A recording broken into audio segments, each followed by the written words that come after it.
Fala pessoal, hoje a gente vai estar vendo como fazer uma versão simplificada do jogo Flappy Bird. Até porque se eu fosse tratar todas as validações do jogo em si, essa série teria muitos vídeos, eu pretendo que seja uma série breve. Acredito que vai ter 3 vídeos aí, porque eu vou estar dividindo tudo certinho, explicando cada parte. E nessa primeira parte a gente vai estar falando de como movimentar o nosso fundo, dando a sensação de que o jogo inteiro está em movimento. E também fazendo a movimentação do nosso personagem. Então sejam bem-vindos, não se esqueçam de deixar um gostei e se inscrever no canal, e bora para mais um vídeo.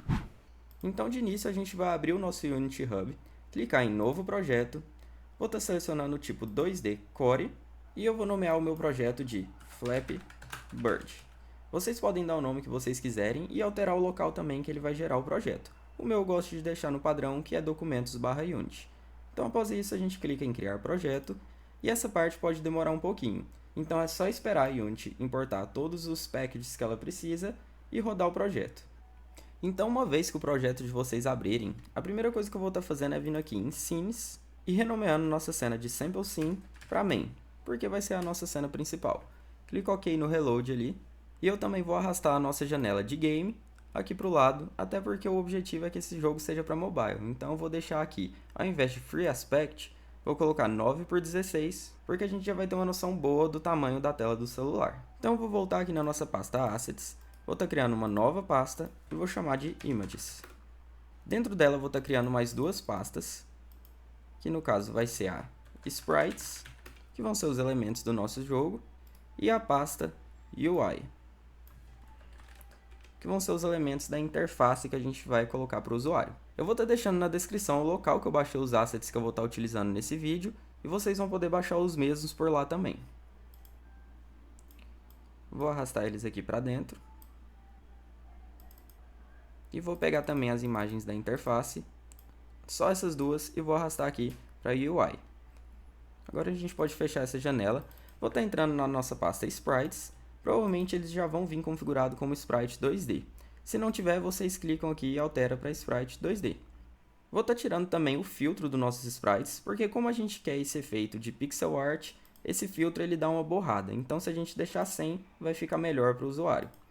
Clico aqui fora e clico Apply. Então agora a gente tem várias formas de fazer o nosso fundo se mover com efeito parallax, que é aquele efeito que a parte mais longe do plano de fundo se move mais lento que a parte mais perto, dando aquela sensação de profundidade. Então vou vir aqui no nosso sprite, o primeiro do fundo, vou esticar aqui para mim ver as dimensões, e eu sei que ele tem 288 por 512 pixels. Então vou estar clicando aqui na nossa cena com o botão direito, 3D Object, e vou criar um quad. Nesse quad a gente vai estar aplicando um material que com offset eu vou conseguir fazer mover esse plano de fundo.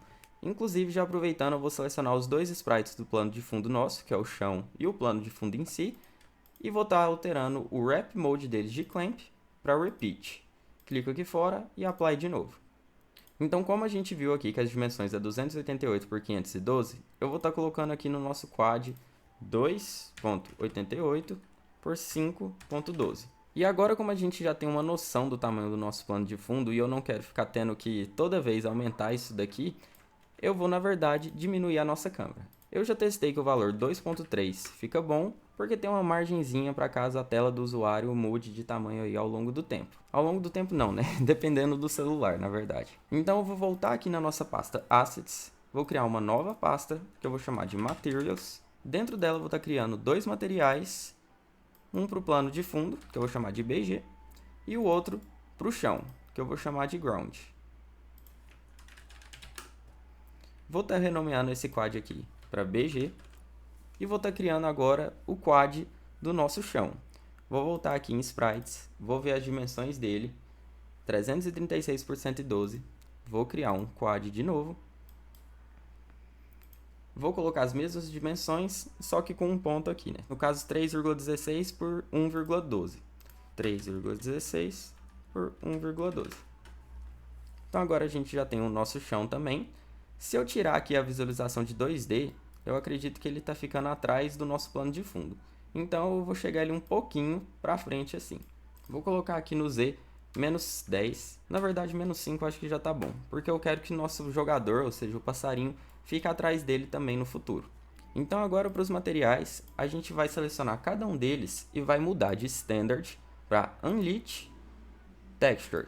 Vou fazer a mesma coisa para o material do ground também. Unlit Texture. Aqui eu vou selecionar o nosso fundo, vou vir na pasta Sprite e vou jogar a textura para cá. Vou fazer a mesma coisa pro do chão, seleciono o material do ground, ligo o Sprite, arrasto essa textura base para cá. Agora, se a gente voltar aqui em 2D, a gente pode arrastar os nossos materiais para esses quadros. Vou arrastar o fundo para o quadro maior e o chão para esse quadro menor.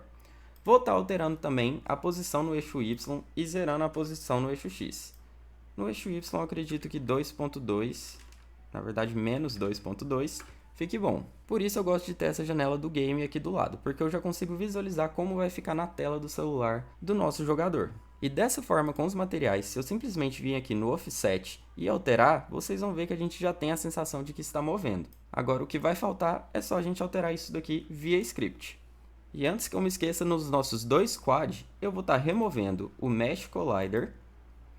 Do nosso chão também, que eu esqueci de renomear, vou estar renomeando aqui para Ground. Vou estar removendo. E no caso do nosso chão, ou seja, o Ground, eu vou estar utilizando, na verdade, um Box Collider 2D. Que é como a Unity vai tratar a colisão do nosso jogador com o chão. Vou estar adicionando mais um Empty Object, porque esse daqui vai ser o teto, ele não precisa de renderização em si. É simplesmente para impedir que nosso jogador voe infinitamente para cima. Vou estar chamando ele de Ceiling, que seria no caso o teto. Vou estar resetando a posição dele aqui para o centro. Vou estar adicionando um componente Box Collider 2D. No eixo X, eu vou estar colocando o valor 3. Aqui vocês podem ver o tamanho que ele está. E vou estar subindo ele também aqui, para acho que a posição 3 fica bom. 3.10 na verdade. Para ele poder subir um pouquinho acima da tela de visualização, mas não continuar indo infinitamente. Ele vai bater aqui e não vai conseguir ultrapassar esse teto. Vou estar vindo aqui também na nossa cena, criando um Empty Object de novo, que eu vou chamar de Game Manager. Esse Game Manager ele pode ter alguns scripts, no nosso caso ele que vai cuidar da tela de Game Over e dos estados da aplicação em si.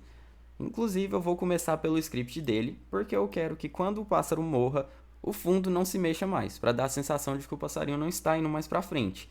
Então para isso eu vou definir a velocidade tanto do nosso fundo quanto do nosso chão aqui no nosso Game Manager. Então para isso eu vou estar voltando aqui na nossa pasta Assets, vou estar criando uma nova pasta, que eu vou chamar de Scripts. Dentro dela eu vou estar chamando o script de Game Manager. Vou estar arrastando aqui o nosso script para o nosso objeto Game Manager. Vou estar clicando nele, ele já está aqui, clico em editar. E agora a gente vai começar a nossa primeira parte de código em si. Eu vou estar deletando essas duas funções iniciais, porque a gente não vai precisar delas. Vou estar deletando essas duas dependências aqui em cima também. E vou estar definindo as variáveis do tipo pública, float, bgspeed, que é a velocidade do nosso background. E eu vou estar setando 1. E agora com esse bgspeed, se eu colocar ele 0, eu vou multiplicar ele pela velocidade tanto do chão quanto do fundo.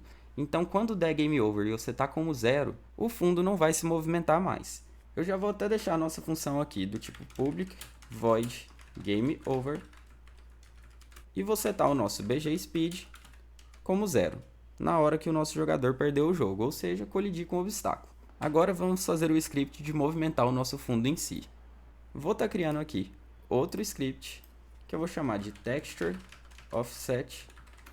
Vou clicar duas vezes aqui para abrir o nosso script. Então de início eu vou estar deletando aqui o nosso método start, e deletando essas duas dependências também, que vem por padrão. Vou estar criando uma variável do tipo public float speed, que no caso vai ser a velocidade com que cada objeto que tem esse script vai poder se mover. E elas podem ser diferentes dependendo do objeto. Vou criar também aqui um public e vai ser uma referência ao nosso Game Manager que a gente acabou de criar, para a gente acessar justamente essa variável aqui. Vou estar chamando ele de gm e vou estar declarando mais uma variável que vai ser o nosso rendered. É ele que é responsável por colocar a textura na tela e renderizar isso. Vou estar chamando de rem, porque a palavra rendered minúscula já é uma palavra da Unity. E aqui no nosso método update eu vou simplesmente chamar rem.material, ou seja, a gente está acessando aquele material que a gente criou, main texture offset, que é a textura que a gente colocou naquele material, e vou simplesmente subtrair disso um múltiplo de um vector to time.left. E aqui lembrando que o offset ele é uma variável que tem o eixo x e o y, ou seja, a gente pode movimentar tanto no eixo y, que seria para cima, quanto no x, que seria para o lado. Como eu estou subtraindo apenas no eixo x, ou seja, esse vector left, que é o -1, a gente vai ter a sensação de que a gente está andando na horizontal. Então aqui eu vou multiplicar também por essa variável que chama time.deltaTime. Ela é responsável por ter uma movimentação mais suave e que não depende do frame rate do nosso jogo, porque a nossa função update é chamada uma vez a cada frame. E se seu jogo está rodando a 60 frames por segundo e o de outra pessoa a 30 frames por segundo, o fundo movimentaria 2 vezes mais rápido a quem tem mais frame rate. Então essa variável aqui ela é responsável por corrigir isso e dar a mesma sensação de velocidade para todos os jogadores. Então depois de multiplicar pelo time delta time, eu vou multiplicar pelo nosso speed, que a gente criou bem aqui em cima, e vou multiplicar também pelo nosso game manager.bgspeed. Lembra que eu falei que se eu colocar isso daqui 0, tudo isso daqui vai zerar e o nosso fundo vai parar de se movimentar. Então vai dar a sensação de que a gente não está mais andando para frente, porque o passarinho vai ter morrido. Então vou salvar esse script e a gente vai voltar para o editor da Unity. Vou estar pegando o nosso script que a gente acabou de criar aqui, o Texture Offset, vou estar jogando ele tanto no nosso BG quanto no nosso Ground, porque os dois vão se movimentar com velocidades diferentes. Vou estar vindo em cada um deles e arrastando as referências. Então a gente tem aqui o nosso Game Manager, eu vou arrastar ele para cá, e o nosso Rendered é o próprio Mesh Render aqui. Vou fazer a mesma coisa para o nosso Ground. Vou minimizar aqui o Box Collider, arrastar o Game Manager, arrastar o Rendered, e agora a gente só precisa definir a velocidade de cada um. Então para o nosso plano de fundo, eu já testei aqui, eu acho que a velocidade de 0.05 fica boa, e para o nosso chão, a velocidade 0.4 acho que fica legal. Se a gente der um play aqui, a gente já vai ver o nosso fundo se movimentando. Aqui vocês podem ver que o chão está se movimentando mais rápido que o fundo, e isso é o que dá a sensação de profundidade no nosso jogo. Então agora partindo para a criação do nosso jogador em si. Vou estar clicando aqui em imagens, vou estar selecionando qualquer sprite desses do passarinho, porque quando a gente animar não vai importar qual que vai estar aqui primeiro. Vou arrastar ele aqui para a nossa tela. Se eu trouxer ele aqui, ele já está ficando na frente do fundo e atrás do nosso chão. Então já está tudo correto, isso por conta da posição Z dele ser 0. Eu vou colocar aqui -1, só por via das dúvidas, porque eu acho que o nosso fundo está no 0. Então se a gente tirar aqui o 2D de novo, a gente vê que o fundo está lá atrás, nosso personagem na frente e o nosso chão bem aqui na frente. Então vou voltar aqui para o 2D e agora vamos configurar o nosso personagem em si. Vou estar clicando nele, deixando na posição do eixo Y em 0. Do eixo X, eu acredito que na -0,9 fica bom, porque ele fica bem aqui pro ladinho da tela. A gente vai estar adicionando um Box Collider 2D também. Isso daqui vai ser responsável por colidir o nosso pássaro com o chão ou os obstáculos que a gente vai criar logo mais. E no nosso Box Collider 2D do nosso pássaro, se eu vir aqui na cena, selecionar ele e clicar F, vai focar bem no nosso jogador. Então eu vou diminuir o tamanho do nosso Box Collider para facilitar um pouco para o nosso usuário. Vou vir aqui em Size e ao invés de 0.34 eu vou deixar 0.3. E ao invés de 0.24, 0.2. Aqui vocês podem ver que ele diminuiu praticamente 1 pixel do tamanho do colisor do nosso passarinho. E no caso do nosso jogador, a gente também vai precisar de física, então eu vou vir aqui e vou adicionar um Rigid Body 2D. Esse vai ser responsável pela física do nosso personagem. Se a gente já der play agora, ele já vai cair aqui obedecendo a gravidade e colidindo com o nosso chão, porque os dois já tem um Box Collider 2D também. Se a gente até der zoom aqui de volta e arrastar o nosso personagem, ele continua obedecendo às leis da física aqui e já está praticamente funcionando. É só fazer o script para movimentar ele e validar quando que o jogo acabou e pontuação, essas coisas. Então vou voltar aqui. Como é o nosso fundo que está movendo para trás e os obstáculos que vão mover para trás também, eu sei que o nosso personagem não vai se movimentar no eixo X. Então a gente pode vir no Rigid Body 2D dele, clicar em Constraint e vou dar um Freeze Position no X. Dessa forma ele não vai se movimentar no eixo X, apenas no eixo Y, ou seja, para cima e para baixo. Agora a gente vai estar adicionando a animação do nosso jogador. Então a primeira coisa que eu vou estar fazendo é vindo aqui em Window, Animation, e eu vou clicar aqui em Animation de novo. Eu gosto de arrastar a minha janela de animação aqui para baixo. Vou estar clicando aqui no nosso personagem, eu esqueci de renomear ele, eu vou estar renomeando para Player. E como a gente está selecionado nele, se a gente clicar Create, ele já vai criar uma animação para o nosso personagem. Então vou clicar aqui Create, vou voltar aqui algumas pastas, para o Assets, vou estar criando uma nova pasta, que eu vou chamar de Animations. Vou entrar dentro dela e vou digitar Player Animation. Então agora a gente já tem uma animação aqui e o nosso Animator com a animação já setada para o nosso jogador. Vou estar arrastando aqui nossa janela um pouco para cima de novo, só para mim arrastar os sprites para dentro dela. Vou selecionar os 3 sprites do nosso jogador e arrastar aqui para dentro. Vou voltar a janela aqui para o lugar que eu gosto. E aqui por padrão ele veio que em cada frame ele vai mudar a asa do nosso personagem, se vocês verem aqui na tela. Então para ele não pular direto para essa daqui de novo, sem ter nenhum espaço entre eles, eu vou copiar o primeiro sprite, vou selecionar só ele, dar um Ctrl C, vou vir aqui por último, Ctrl V. E eu vou arrastar isso daqui para 0,15 segundos, porque eu acho que fica um tanto bom. Se vocês derem play, vocês vão ver como que está funcionando a animação. Então agora que a gente já tem nosso jogador praticamente configurado, a gente vai partir para o script dele. Então a gente vai vir aqui em Assets, Scripts, vou criar um novo C# Script, que eu vou chamar de Player. Não precisa ser o mesmo nome do nosso objeto aqui na cena, eu estou fazendo isso simplesmente por praticidade. Vou estar clicando 2 vezes para abrir o nosso script, e eu vou estar deletando aqui essas 2 linhas do início. Agora, primeiramente, eu vou estar definindo aqui algumas variáveis. A primeira vai ser do tipo public float, e a gente vai chamar de jump force, que vai ser a força com que nosso personagem vai pular para cima quando o nosso usuário clicar na tela do celular dele. Vou estar definindo também uma outra variável do tipo public float, que eu vou chamar de rotation multiplier. Essa variável vai ser responsável por rotacionar o nosso personagem de acordo com a direção que ele está voando. Ou seja, quando ele estiver caindo, eu quero que ele rotacione para baixo, e não simplesmente desça e suba com a rotação horizontal. Então a gente vai precisar também de uma referência para o nosso Animator, que vai ser responsável por pausar a animação quando o nosso personagem morrer. Eu vou chamando de Animator também, tudo minúsculo. E vou estar declarando uma variável do tipo publicInt, que vai ser responsável pela pontuação do nosso personagem. Ela vai ser pública porque ela vai ter que ser acessada pela nossa interface na hora de mostrar para o nosso usuário qual a pontuação do jogador.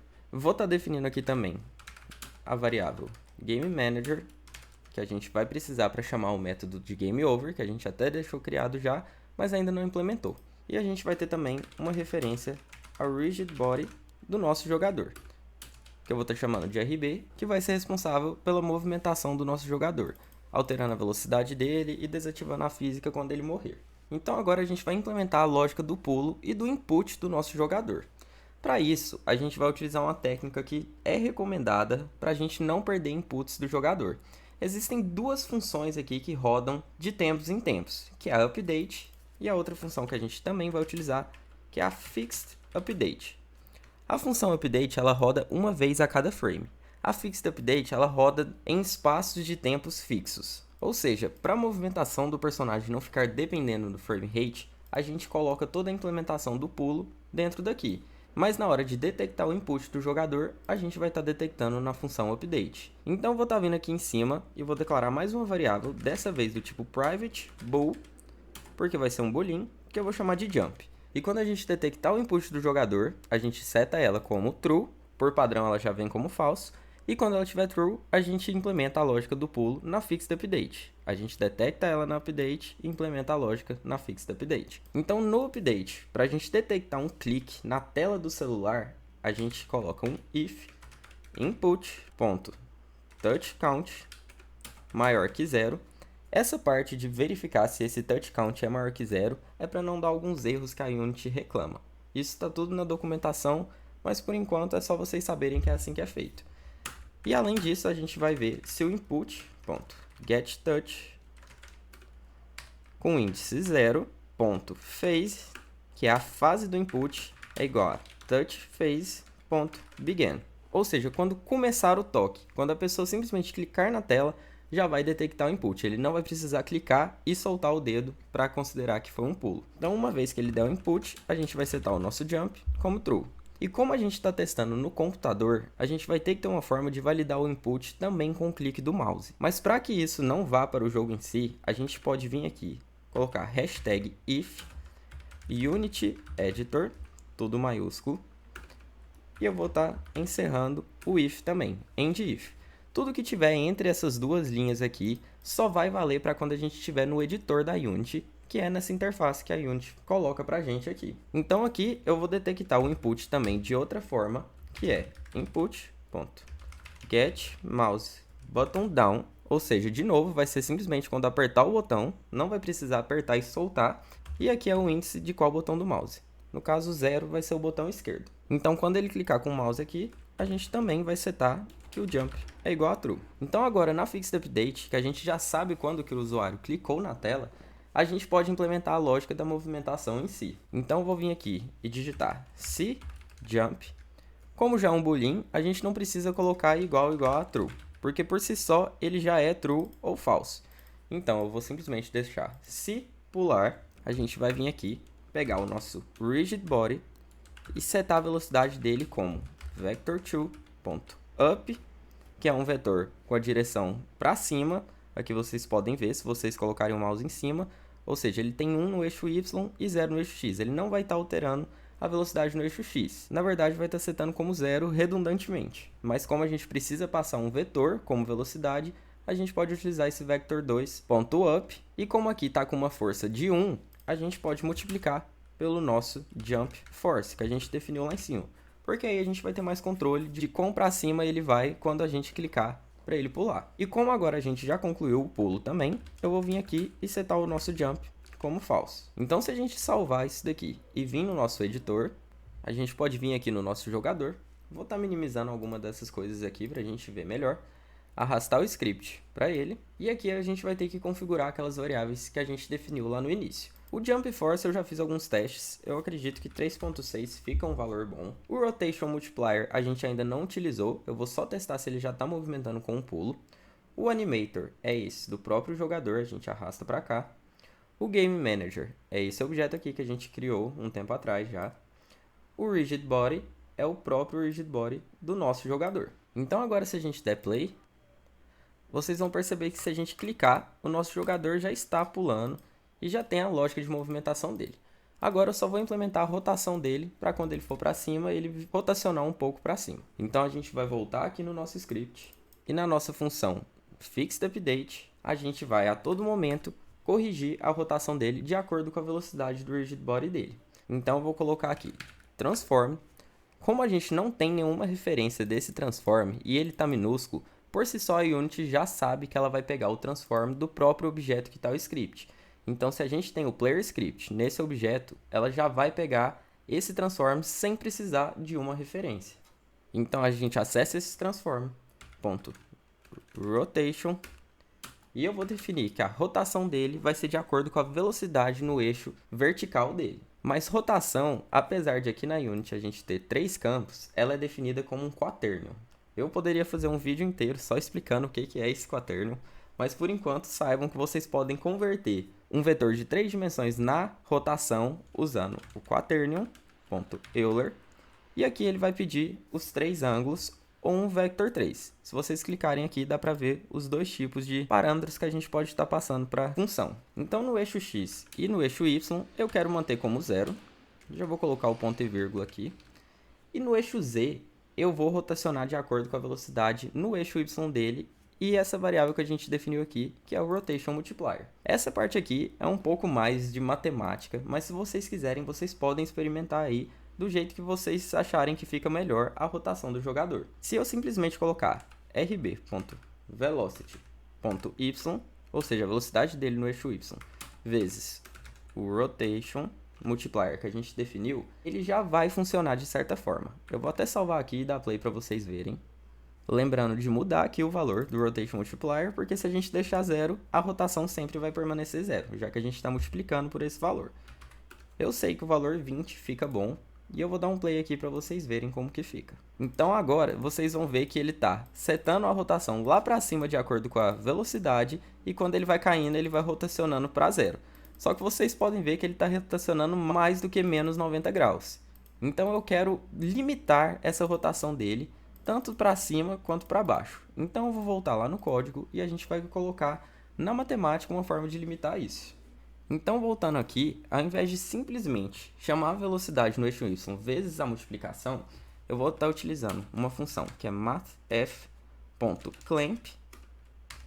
Clamp é que limita entre 2 valores, aqui vocês podem ler, o valor que você quer limitar, o mínimo e o máximo. Então, o valor que a gente quer limitar já é essa multiplicação que a gente deixou antes. O valor mínimo que eu quero que isso chegue é menos 85 graus e o valor máximo eu quero que seja 20. E aqui eu sei que do jeito que tá, se a velocidade começar a ser negativa, ou seja, no exato momento que ele começar a cair, ele já vai rotacionar para baixo. E eu não quero que isso aconteça. Eu quero que bem no início de quando ele começa a cair, ele ainda esteja apontando para cima. Então eu vou vir aqui e no RB.velocity eu vou dar um mais 2, que eu já testei que fica bom. Então dessa forma, só quando ele tiver com mais do que 2 de velocidade negativa, que ele vai começar a rotacionar para baixo. Eu sei que essa parte é um pouco pesada na matemática, mas é só vocês darem uma olhada e estudar isso daqui melhor, que vocês vão entender. Vou estar fechando aqui mais um parêntese, que está faltando. Vou salvar e vou dar play para vocês verem. Então aqui vocês podem ver que a movimentação do personagem já está funcionando. Ele já aponta para cima quando está movendo para cima, já está limitando no teto que a gente colocou, e quando ele cai no chão, ele também não passa. Aqui ele está pulando assim porque a gente ainda não implementou a lógica de game over, e falta os obstáculos, é claro. Por esse vídeo é isso. Na próxima parte a gente vai estar vendo como spawnar os nossos obstáculos aqui do jogo. Então se vocês gostaram, por favor, deixem um gostei, se inscreva no canal, e até a próxima.